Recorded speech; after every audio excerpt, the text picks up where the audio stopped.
Welcome to OneLeg Up, where we discuss how you can deliver the very best customer experience and how you can achieve zero marketing waste. I'm Ed Davis, the Chief Operations Ninja of OneLeg, and today I'm flying solo on this podcast and will not be joined by my usual co-host and instigator, OneLeg Mastermind, Vic Sun. However, we do have a very special guest joining us today, Praj Gadtaula of Business Brainz. Praj, how are you? Very well. Thanks, Ed, for having me. Yep, of course. So the reason Praj is a special guest is actually there's a couple of reasons. First, he's our first client to appear on the podcast, which is pretty cool. And second, he is going to be our first real discussion outside the area of home improvement, which those who listen to this podcast on a fairly regular basis will understand that's a focus area for OneLeg. But we do have other pieces of our business, and where Praj and his company fits in is under our business to business offering. So Praj, so that everyone has an idea of what type of Business Brainz is, can you give the listeners a bit of an elevator pitch? Yeah, sure. Before the elevator pitch, let me give you a quick background. So after business school, I wandered here and there, found some wrong jobs, found some right jobs, and eventually I went to work for a company called BT Global Services. It's one of the global network service providers. And that was probably back in 2008 when I joined their Intel unit. And back then we didn't know in a very specific, explicit manner, but me and my team, we were sitting at the intersection of the marketing team and sales team and delivering the relevant insight or intelligence that they needed for them to function better. And later, now I connect the dots looking backward, we were already bringing sales and marketing alignment back then. So fast forward from then to now, I founded Business Brainz.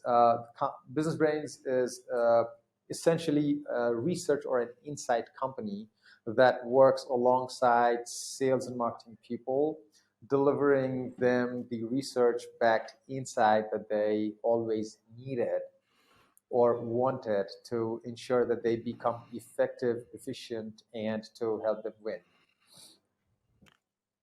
Cool. Now, I think the key is, and so, one of the things that people ask me about, because OneLeg spans business to consumer, business to business, and I've spent the majority of my career in business to business, most notably associated with agencies that are part of BBN, which Business Brainz is a part of BBN as well. Yeah. I think the research, the insight bit, fundamentally is one of the key differences between B2C and B2B. And the reason that I say that is because on the B2C side, the consumer is the one who might be searching the web or whatever the case may be. And that is as a company who might deliver products or services, you're sort of passive in that equation. Yeah. On the B2B side, if you are an oil and gas company and you're targeting, another company to buy a piece of kit or a service, you actually sort of have to provide the research. You have to provide you have to sort of point people to the research that sort of helps you position your business and your products and services. Do I have that sort of correct? Yeah, pretty much. Yeah. While in the B2C world is also changing, I believe, in terms of targeting and how granular you can go in terms of targeting. Because I believe now you actually, if you put your energy and focus into it, you can target people who have liked Beyonce and still own a two-wheeler in a certain zip code within some proximity or something. So yeah. But with that said, yeah, B2B and B2C are still fairly different worlds, I would say. Yeah. Right. And so talk to me about the importance of research and insights, not just to the marketing function, and not just to the sales function. But you talked about sales and marketing alignment, and I think that's from a business to business standpoint, Yeah. B2B standpoint, it's where there's been a huge disconnect.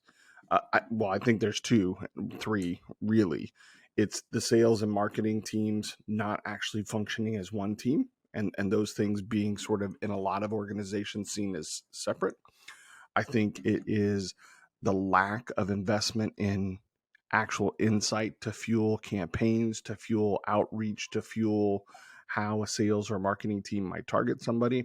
And obviously, there's a creative piece, which we're going to have some people on in the beginning of the year to talk about the creative side of things. And so I really wanted Praj to come in and sort of lay the groundwork, because to me, insights is really what lays the foundation for the other two and for success. Sure. Yeah, I think, well, traditionally, it what has mattered, I believe, is how marketing and sales were measured in terms of their success, right? So if you look at a lot of traditional B2B marketing, and a lot of companies still do follow that, MQLs and SQLs and so forth. So if the marketing team is just going to be measured by how many interested people you bring on the table, regardless of do they eventually go and pay you the dollars or not, right? They are really going to run and get you those MQLs, right? And Right. that doesn't necessarily, it's not necessarily a leading indicator of the revenue, right? But now with the world changing and them realizing now that, oh, that's not working, let's tie that to the end dollar that they're driving, right? And what is now needed for the marketing guys to function better is they want to get the quality guys speaking with the sales guys, and then want to make sure that they know you well, right? And that's when the entire dynamic changes. And for the marketing people, in order for them to get those right people, they need to now know the people who they want to bring on the table, right? And Sure. that's when research or insight becomes super critical, because if there are 10 guys and or 10 companies and you can bring 3 or 4 on the table, or you would want to, you definitely want to bring those 4 that are the most likely to consume your services, and not the other 4 who are least likely to, or who happen to read about you, right? But you would want to consciously design in a way that they do end up reading about you.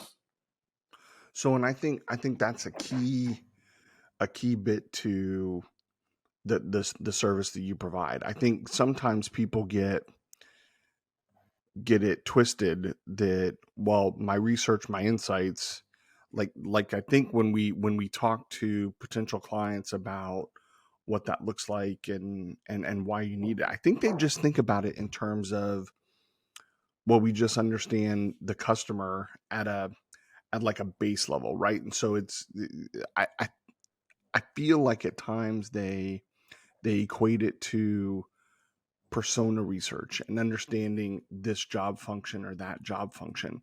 But I think this is where Business Brainz is really interesting, is you all actually span, that the spectrum of research. You all can do it at a macro level and understand an industry or a vertical, Yeah. and then you can get down to not just the persona, but quite literally names on a page of, well, it's not the CFO of Shell, it's this person who happens to be the CFO of Shell. Am I right on that? Yeah, well, there's a very interesting incident that is still shared till date. Like for confidential reasons, I probably will not take the name, but there was a sizable company back in when I was with BT. We were the sales teams of chasing, and then we somehow came to learn of the fact that the CIO used to play golf every Sunday at a particular golf course, and that was a major deal that they were chasing. And we just happened to find that insight, and then we passed it on to the sales guys. And fast forward a couple of months, and eventually they won the deal. Uh, and I don't know what went in the background, but that was something that did happen, right?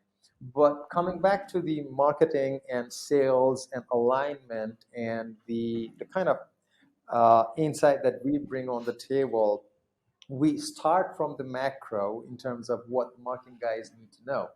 If let's say OneLeg, for example, you guys are already in the home improvement space, but let's say you guys want to now start franchising services or whatever, and you want to start marketing in the European region as well. And home improvement in Europe might look very different because homes in Europe are in general very different than the ones in the US. Sure. Right? So you would definitely first want to understand, what does the home improvement landscape in Europe look like, right? Then is when you can start marketing. So what are the common challenges, or what are the opportunities? What's the trend? What's in general happening? So that based upon that, the marketing guys can then start their go-to-market approach, right? Once they know that, right, then probably if your outreach is aligned around specific named targets, or a lot of companies are saying account-based marketing and everything, then probably you would probably want to identify certain names and get it validated out of those 10, 20, 30, 40, 50, which 20 should you really go after, right?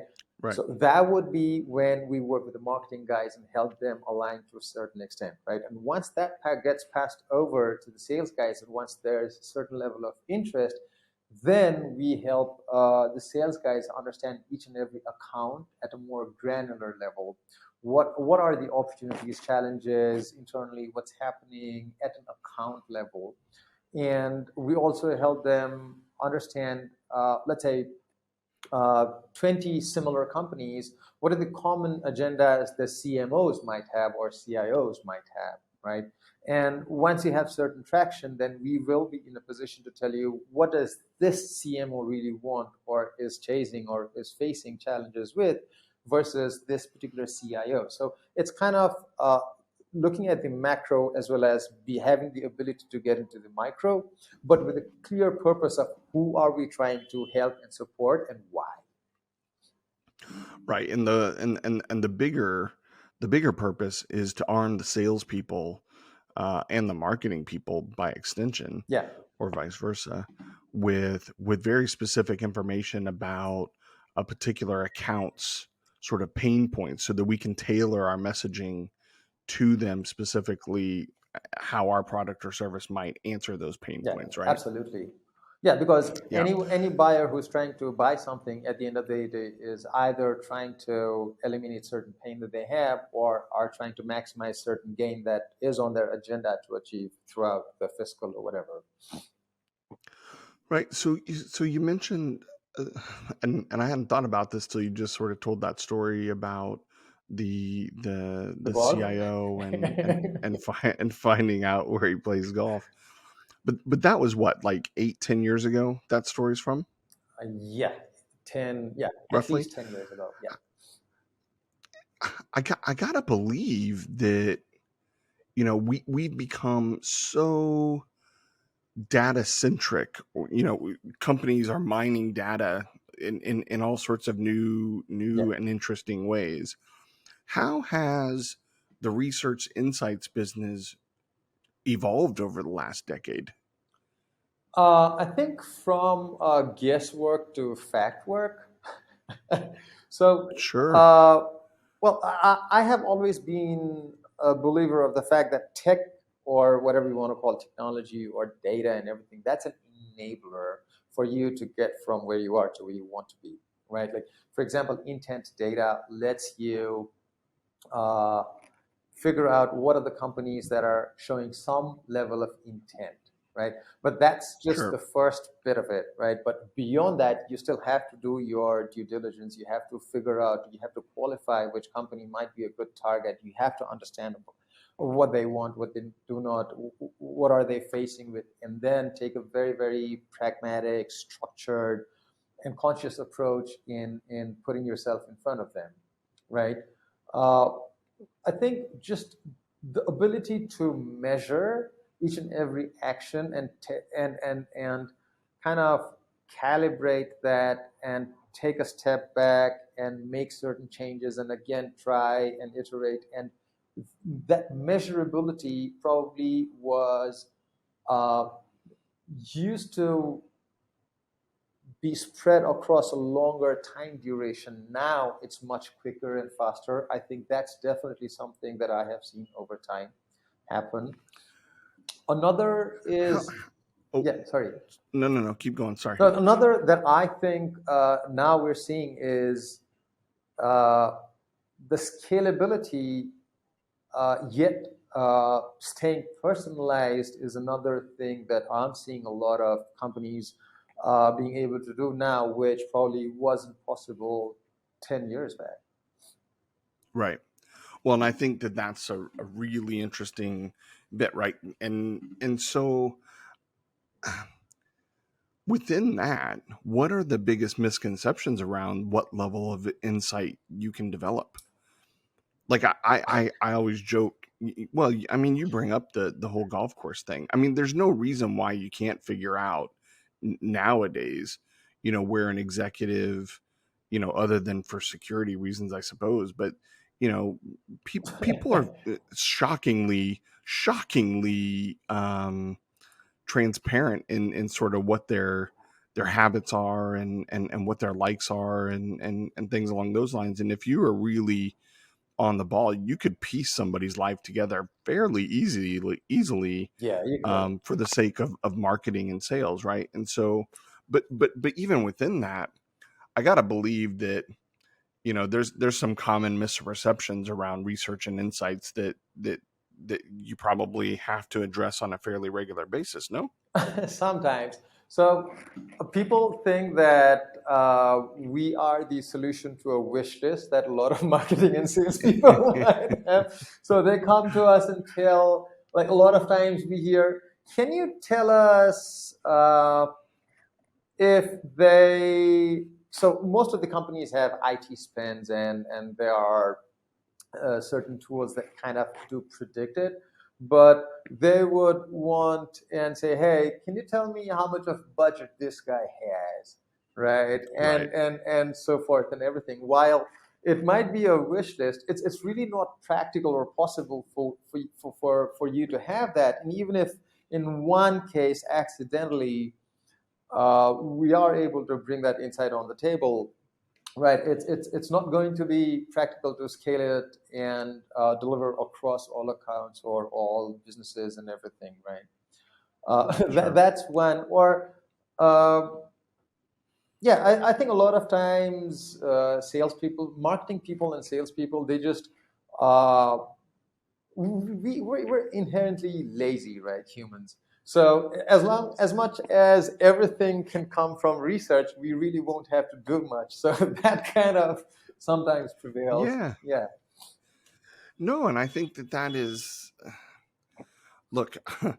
I, I've been in marketing for a really long time, and I agree with you. I think inherently people, not just marketers or salespeople, they're lazy, and the ones that are successful are ones who are able to overcome their laziness, or who are less lazy than the average or the normal. And so I think this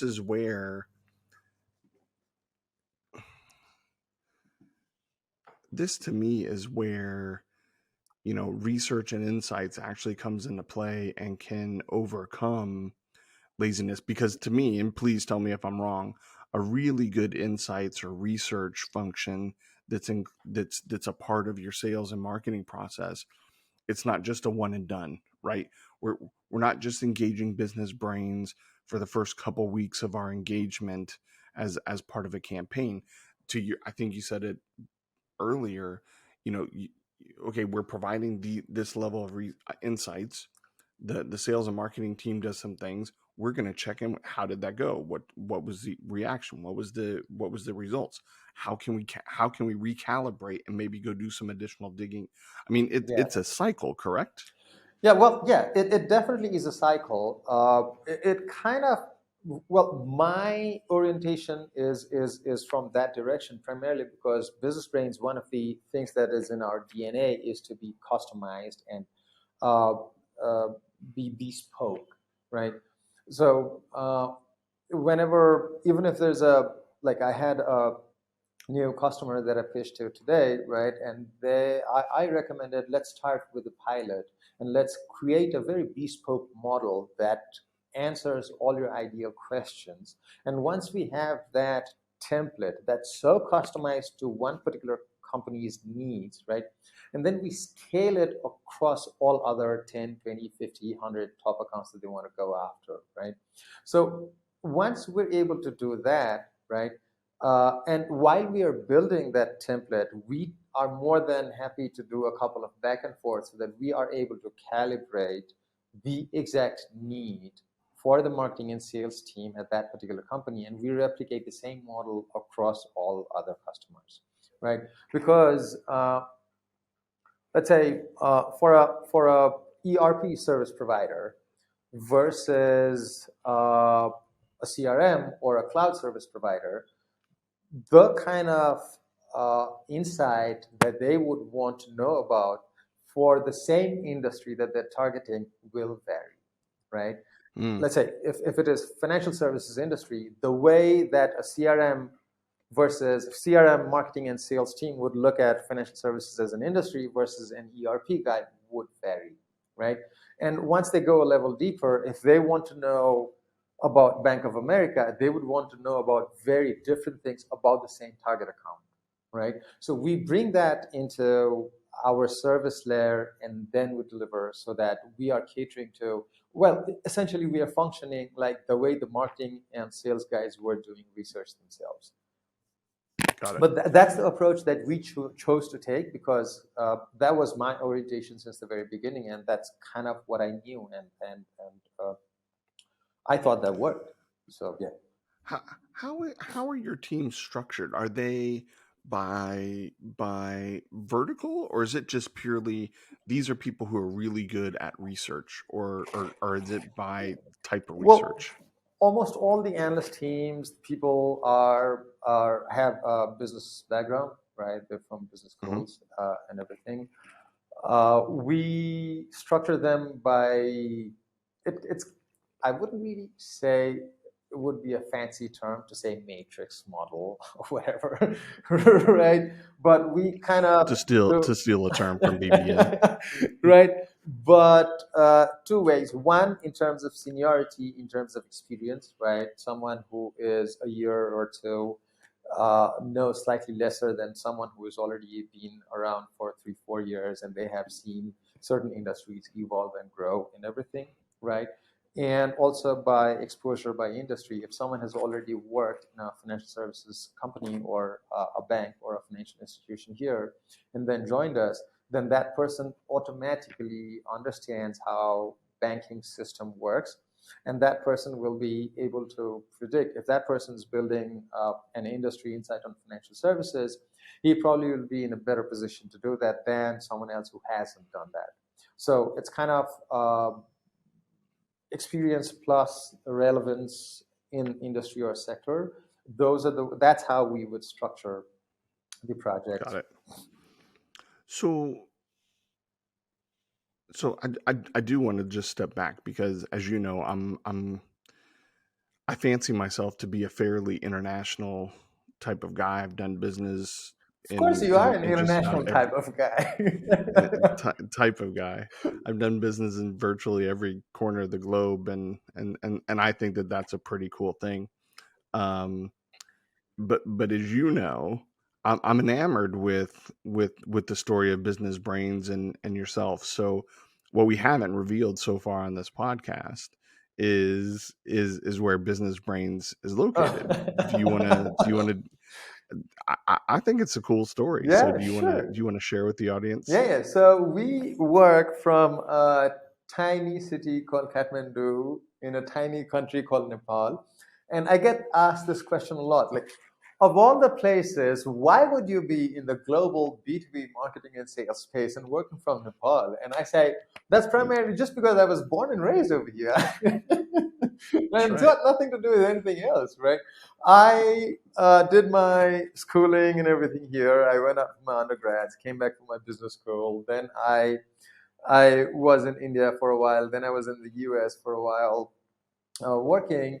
And then I just thought, let me go back to my hometown. And by then, I had whatever skills that I had built. And I thought, let me take that skill. And that was in the B2B global sales and marketing space, delivering research and insight. And I thought, let me try to take that to the rest of the globe. And yeah, that's what I'm doing.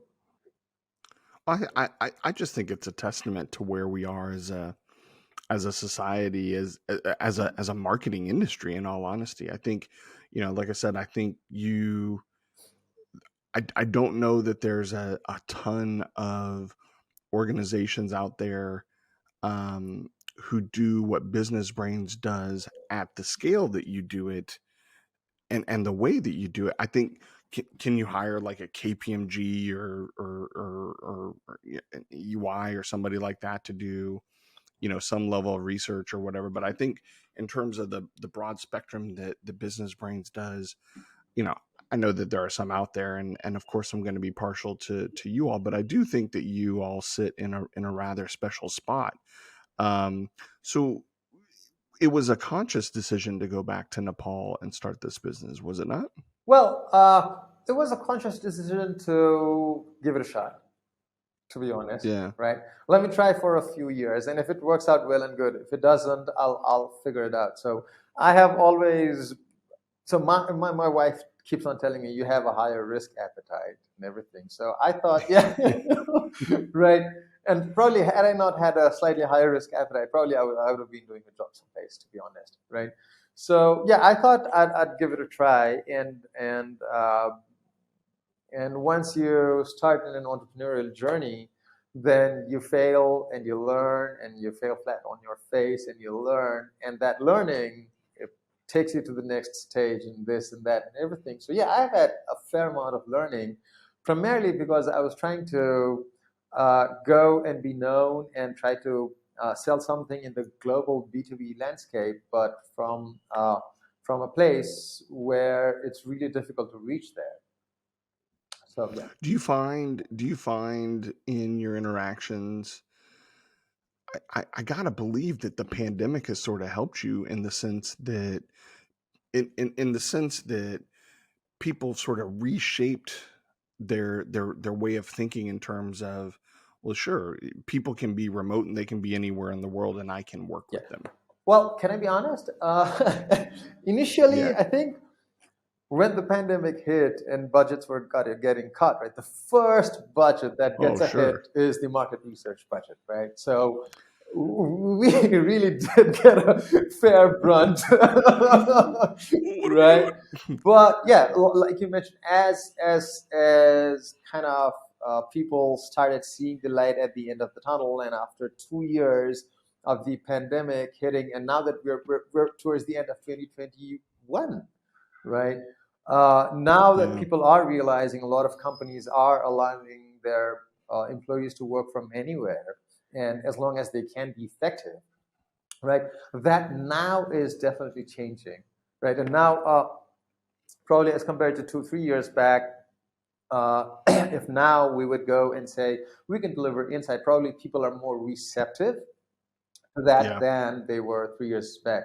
But I still get asked this question: what geographies can you cover? Like, you're working from Nepal, so is it only APAC? And I said, we have been catering to any geography.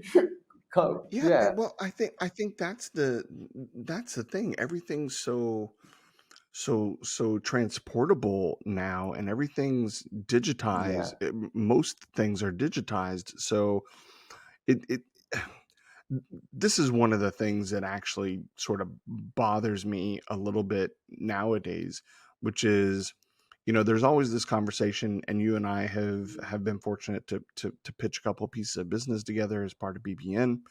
um, there's still this idea that you have to be in the same market as the people who are engaging you, or in the market in which they're targeting. And I don't personally believe it. I understand why you would prefer that. I think the thing that you have to have is an understanding of the market and the way that people operate and maybe the nuances of culture a little bit. Yeah. And not to put in a plug for BBN, but I think we do that better than most. But I think, we have run into this objection at times where people say, most notably, and I won't say the company's name, but there was a company in New Zealand, and the marketing person had a very specific conversation with me and said, we've searched all over New Zealand and we can't find a good B2B agency to help us in APAC go into the Japanese market, go into the Australian market, go into mainland China and stuff like that. And so they started talking to us, BBN by us. Yeah. And of course there was going to be a research component, which is where Business Brainz was going to come in. And after a couple months, even though the marketing manager admitted that the one agency that they'd historically worked with locally had no ability to operate outside the borders of New Zealand, they decided to go with them anyways because that's what they were familiar with. Yeah. Right. And I think that's one of the limitations. And I think, we talk about this in sort of the broader circles within BBN. And I think if you're an organization and you can't get your head wrapped around sort of virtual, the only thing I can think of is anti-regionalization, in the sense that you don't have to be defined by wherever your location is, then if you can't get by, you are truly inhibiting your company's ability to grow. Yeah, we tend to define ourselves first by function, and like you had to bring you Ed, that we work from Kathmandu, Nepal, and that's the reason you chose to bring it up. But otherwise, we have been catering to companies not because of where we work from, but because of what we do. There are cases where the local nuances are needed, right? Like Mm-hmm. there's the cultural differences in Japan versus cultural differences in the US versus UK, or in general in Europe or whatever. Those would be different, right? But other than that, in B2B, how businesses in general function, and just trying to figure out, how the businesses are behaving or what direction they're heading. We have done very granular country-specific research for a telecom company in Malaysia, and security services company based out of Russia, global one at that, and a lot of large US-based companies, and European companies, and APAC, and a lot of BBN partners. The ones that we've worked with are all over the world. So yeah. Yeah, no, I think it's a really interesting time, and I think that the quicker that either you as an agency or your customers can get out of their own heads in terms of, well, I need to work with somebody who's specifically located here. No, you need to work with somebody who at least understands those cultures, those regions, no matter whatever means they use to understand them. Yeah, and as long as, so even this company based out of New Zealand, right? Their loss that they couldn't have the entire capability that the entire BBN brings on the table, that they couldn't leverage, right? They could have simply hired one person from their local agency as the point of contact, and that guy could have managed the entire thing, and they would have won more business than they probably did. 100%. Yeah. So their loss. Yep. Nope. 100%. No, that's it. That's exactly right. Yeah. Right. Well, that's going to be it for us today. We're going to have Praj on again in the coming year. I think it's a really good discussion. I think, research and insight is one of those things that has to stay top of mind, especially from a B2B standpoint. We hope you've enjoyed our chat today and learned a couple things. Thanks for having me, and good. Thanks for waking up so early for us to have this discussion. Happy to do it. Always happy to talk to you, sir. As always, we here at OneLeg believe poor marketing pollutes the planet. and the business is full of tired, outdated, indistinct, unremarkable, and underperforming marketing that sucks. But what sucks even more is that many companies have forgotten the most important thing of all, the customer. We're on a mission on behalf of our clients' customers to change that. To learn more, go to zeromarketingwaste.com, where you can subscribe to our blog and this very podcast. You can also find us and follow us by looking for the flamingo and the OneLeg handle wherever you socialize online. Thanks. Talk to you next time.